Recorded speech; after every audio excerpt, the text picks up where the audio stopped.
Hello guys, दर्शन नमस्ते, welcome छ सबैजनालाई मेरो न्यू डे र न्यू ब्लगमा। आज चाहिँ म यतिकै घरमै छु हैन। घरमा अब साँझ पनि पर्न लागिसक्यो, के गर्नु हैन। र म चाहिँ आज भ्याइ नभ्याइ साँझ बेलमा ब्लग खिच्दैछु। कस्तो लाग्छ अन्तिमसम्म हेरेर साथ दिनु होला है त। र अब यतातिर आज पनि शुक्रबार, फेरि आज विद्यार्थीहरू पनि गइसके के अरे, त्यही भएर उहाँ हराम सरले गोरु चराइराख्नु भएको छ। अब भ्यू हेरौँ यहाँ कस्तो सुन्दर। अहिलेको अब जेठ असार लाग्यो, अहिले असार लाग्यो लगत्तै यतातिर चाहिँ एकदम राम्रो मौसम एकदम बवाल भइरहेको छ नि त। त्यही भएर म पनि डुलिदिएको छु। र अब चाहिँ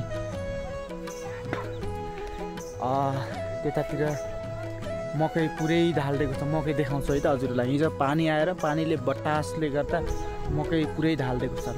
ल हेर्न सक्नुहुन्छ, मकै जम्मै बटासले निमनास्तै छ।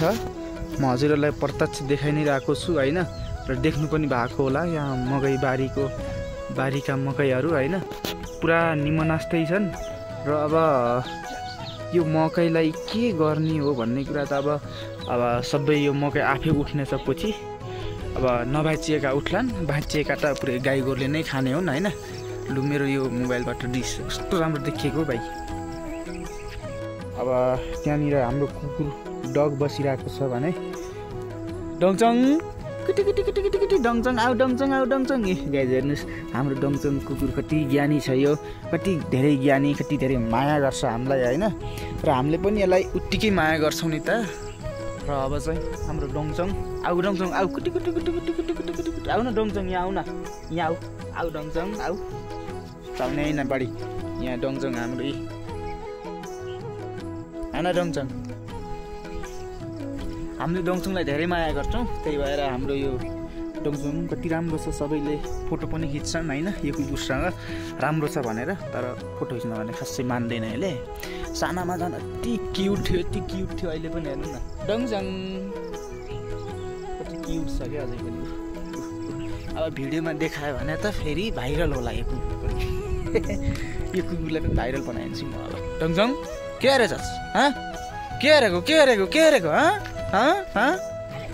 लु गाइस, अब चाहिँ एउटा छोरी, मेरो छोरी चाहिँ सुतिरहेको छ क्या, ठुलो छोरी सुतेको छ।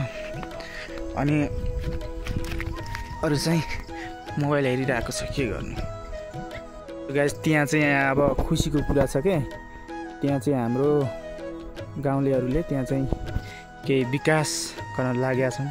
त्यहाँ बाँझो रहेको लगभग 3-4 वर्ष भएको थियो, अहिले चाहिँ सबै गोड मेल गरेर हेर्नु न कति राम्रो बनाएको छन्। त्यो गोडेको थियो पहिला त पुरै यस्तो पुरा वेस्ट जङ्गल थियो, अहिले चाहिँ यस्तो बनाएछन् कि यतातिर।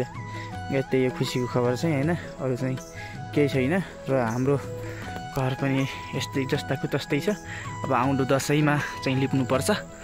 र अब त्यतातिर हाम्रो कर्मी दाजु आइरहेको छन्, हाम्रो बाबाहरू भनौँ न, कर्मीहरू, काम गर्नेहरू हुन् तिनीहरू चाहिँ।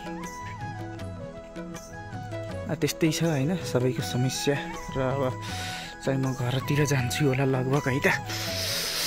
यो हाम्रो दाउराको खाट र अब भन्नुपर्दा यो घर र यतातिर ड्रम पनि छन् नि त हाम्रो घरमा। फेरि कुशल के गरेछिस्? यहाँ केटाहरूले मोबाइल हेरिरहेको छन्। यता भाउजू बोलिराख्नु, उता साली हाम्रो, यता भाउजू बोलिराख्नु भएको फोनमा दाइसित, यता साली यता आइरहेछ कहाँबाट होइन। यता यो कुशल, यो छोरा, यिनी फेरि के पर्छन् भतिजा, त्यो मेरो भाइ यो प्रितम। यसलाई चिन्नु भएको होला, प्रितमलाई चिने।